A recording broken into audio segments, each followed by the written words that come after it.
may pupuntahan tayo, isang mahalagang event. Katatapos lang ng Valentine's Day, pero ang event na ito ay meron pa rin kinalaman sa puso.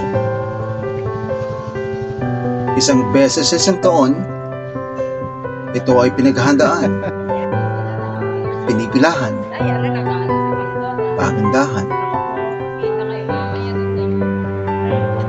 pinagiging espesyal ng kagaya nila.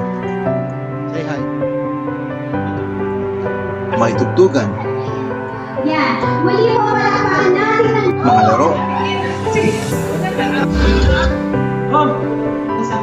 espesyal na pagkain, at sayawan. Kasiyahang may halaga sa bawat dumadalo sa okusyong ito na pinagtitingkad ang damdamin para sa kanilang may minamahal.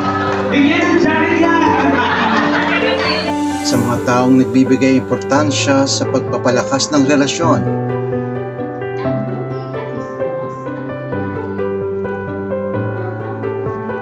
Salamat.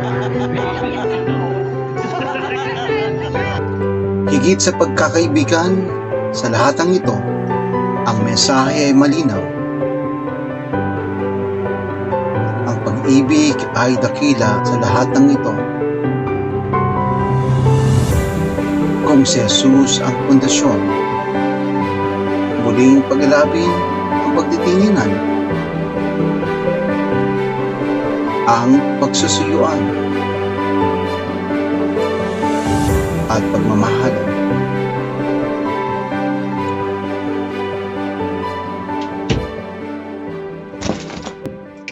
Tulog na ba mga bata? Oo, tulog na. Alam na.